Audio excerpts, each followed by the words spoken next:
Welcome to the deep dive. Hey there. Today we are tackling a huge topic, an eternal challenge, really. Procrastination. A big one. It is, and we've gathered a whole host of sources on it. We have. But before we really get into the weeds on that, if you don't mind, there's just the one thing we need to do first. Oh, of course. Go for it. Before we dive into the main topic, please take a moment to subscribe, turn on the notification bell, like this deep dive, and leave a comment to support the channel. Your engagement truly helps. Okay, so let's unpack this. We're talking about procrastination and not just, quick fixes. Right. The sources really get into the why we put things off. It could be a huge project, could be just one tiny email you need to send.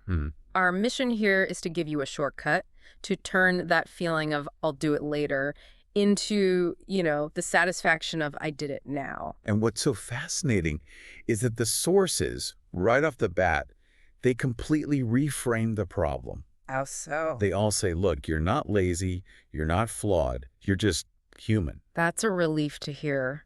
It is. We're going to look at why this isn't some permanent personality trait you're stuck with. It's a habit. And understanding the emotion behind it, that's the key. So let's start right there at that foundation. For, a B1 or B2 level understanding, if it's not just bad time management, what is it? Well, according to all the research, it's the voluntary delay of something you know you should do. Even though you know you'll feel worse later. Exactly. But here's the critical part. It has almost nothing to do with time management. It's all about emotion management. Emotion management. So we're putting off tasks because of how they make us feel. Precisely. We avoid things that bring up boredom, anxiety, frustration, self-doubt, any of it. That's a huge shift. So it's not about the clock, it's about a conflict inside your brain. It is. The sources describe this battle between two parts of the brain. You have the rational part, your prefrontal cortex, saying, hey, this report is important, let's do it. Right, the responsible adult in the room. Yeah, but then the emotional brain, the limbic system, just screams, no, that's boring, or stressful, or scary.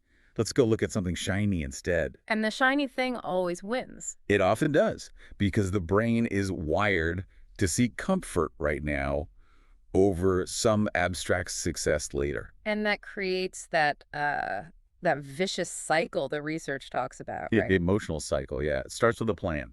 Then the stress kicks in. So you turn to a distraction, which gives you like 20 minutes of relief. Oh, that's sweet, sweet relief. But then... Then the guilt and the self-criticism flood in, which just adds more stress for the next time you try. It's a self-perpetuating loop. The doom loop. Totally. Oh. And it's always driven by some underlying fear. The sources call them the masks of fear. Okay, what are they? Well, the first big one is just a straightforward fear of failure. The little voice that says, if I don't really try, then I can't really fail. Or it's evil twin perfectionism. Oh, yeah. Waiting for the perfect moment or the perfect plan. Which, of course, never comes. So you do nothing. You do nothing. And then there's just simple overwhelm. The task feels like a mountain, so you just freeze. Right. Too big to even start. Now, here's what the psychology gets really interesting.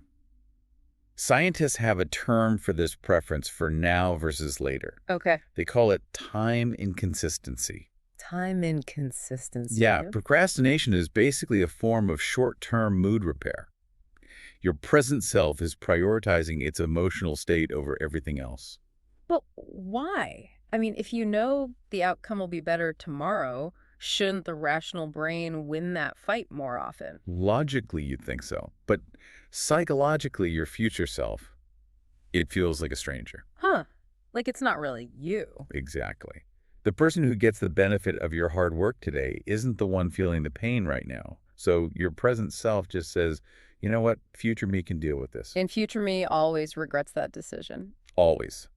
Okay, so that's a powerful explanation. Let's talk about hacking that resistance. The sources have some great, simple tools, sort of at that B1, B2 level, starting with the 5-minute rule. It's just brilliant. So simple. You just tell yourself you're going to work on the thing for 5 minutes. That's it. And if you still hate it after 5 minutes... You can stop guilt-free, but you usually don't. Because starting is the hardest part. It's 90% of the battle. Once you start, Momentum kicks in. You have to burn this into your brain. You don't need to feel motivated to start. You need to start to feel motivated. You need to start to feel motivated. Mm. The action itself creates the feeling. And what if 5 minutes still feels too big, that feeling of overwhelm? Then you break it down even smaller. Task decomposition. You take a huge, scary goal, like write a 10-page report, and break it into a tiny physical action. Like, open the document. Or write the title. Find one source. Each of those is a micro win. And that gives you a little dopamine hit, right? A tiny squirt of it, yep. It's the brain's reward chemical. You're basically teaching your brain that the effort itself feels good, not just the final result. The sources also talk about reframing the task itself. Yes, the emotional label you put on it. Instead of, oh, I have to study English, you shifted to, okay, I get to study English. This is my chance to grow. From an obligation to an opportunity. It's a small mental shift, but it's powerful. You combine that with something structured, like the Pomodoro technique. The 25 minutes on, 5 minutes off. Right. It creates a little bit of urgency, and it prevents that burnout that makes you want to escape in the first place. Okay, so these are great starting tools. Now let's shift gears. Let's move into what the sources say about C1 mastery. If motivation is just a spark, it's unreliable. What keeps the fire going long term? This is the big step. It's discipline. Discipline over motivation. Every time. Motivation comes and goes. Yeah. It's an emotion. Discipline is a choice you make. The sources are clear. The days you least want to do the work are the most important days to show up. That's where you build the muscle. That is where you build the muscle. You stop waiting to feel like it. Which brings us to what might be the biggest idea in all this research, the identity shift. This is the C1 takeaway, for sure. You have to stop focusing on what you do and start focusing on who you want to be. What does that mean in practice? Instead of saying, I have to finish this report, you start thinking, what would a productive person do right now? Or, I'm the kind of person who finishes what they start. So you're acting based on an identity, not a feeling. Exactly. So when you're tired and want to quit, the old self says, this is too hard. But the new identity says, I'm consistent. I show up. Maybe I'll only do 10 minutes, but I'm not breaking the chain. And every time you do that, you're casting a vote for that new identity. You're building self-trust. You're proving to yourself, I can count on me.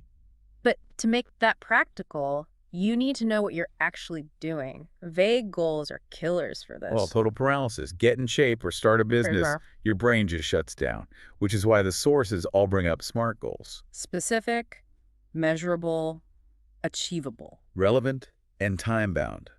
Clarity is courage. It gives you a clear first step to take. And once you take that step, you eventually hit the messy middle. The messy middle, where all the growth happens and everyone wants to quit. It's not exciting like the beginning. It's not satisfying like the end. It's just a slog. It is a slog, but you have to reframe that feeling of frustration. That feeling isn't a sign you're failing. It's a sign you're being challenged. You're growing. It's the feeling of getting stronger. Yes. And to get through it, the sources really stress accountability. Using other people. Leveraging them strategically. Tell a friend your goal. Join a group. It is just so much harder to quit in front of somebody else than it is to quitting yourself in private. Okay, let's look at some even more advanced tools. The sources get into some high-level psychological concepts for managing our energy. Right, like the dopamine loop. Tell us about that. We're in a constant battle with what the sources call fast dopamine. We are. Fast dopamine is the instant hit you get from scrolling social media or seeing a text notification. It feels good for a second. A huge spike, then a crash. And it leaves you wanting another easy hit. But what you need for deep work is slow dopamine. The satisfaction of making real progress. The sustained satisfaction that comes from solving a hard problem over time. And the goal is to retrain your brain to value that. How do you do that? You have to consciously link effort with pleasure. Maybe you have a specific playlist you only listen to during deep work. Or you have a visual tracker and you celebrate hitting milestones. You teach your brain to love the process. This brings up a really important C1 level question. What happens when you fail? How do you keep a setback from sending you back into a spiral of procrastination? This is maybe the biggest mindset shift of all. You have to reframe failure as data. Not as a judgment on your character. Not at all. It's just feedback. Successful people don't see failure as the end. They ask, okay, that didn't work. What did I learn? What can I try next? There's that great Thomas Edison story, right? About the light bulb. I didn't fail. I just found 1,000 ways that didn't work. Failure isn't proof you're weak. It's just part of the process. And to support all of this mental work, you have to control your physical space. The power of environment.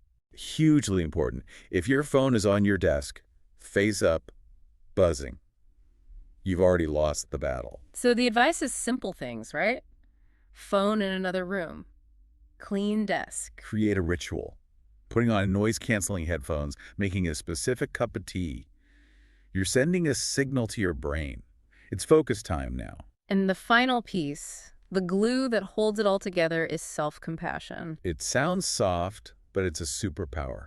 Berating yourself, calling yourself lazy, that just fuels the very fear you're trying to avoid. So it makes the procrastination worse. Much worse. When you slip up, and you will, you have to be kind.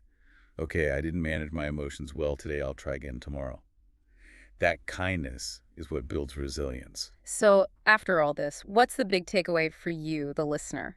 For me, the single biggest lesson is that consistency is so much more powerful than intensity or motivation. Absolutely. You don't have to be perfect. You just have to begin again and again. Yeah. We've seen that procrastination is really about managing emotions, not time.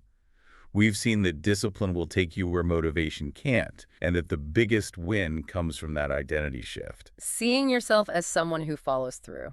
That's the one. Okay, so for a final provocative thought. The sources mention the 5-second rule, that idea of counting down. 5, 4, 3, 2, 1, go. A physical interruption of the excuse cycle. Exactly. So here's the challenge. The next time you feel that hesitation, that urge to delay, try it. And what's the one single micro win you will launch yourself into right now using that countdown? Thanks for watching. Please don't forget to subscribe, turn on the notification bell, like, and leave a comment to support the channel.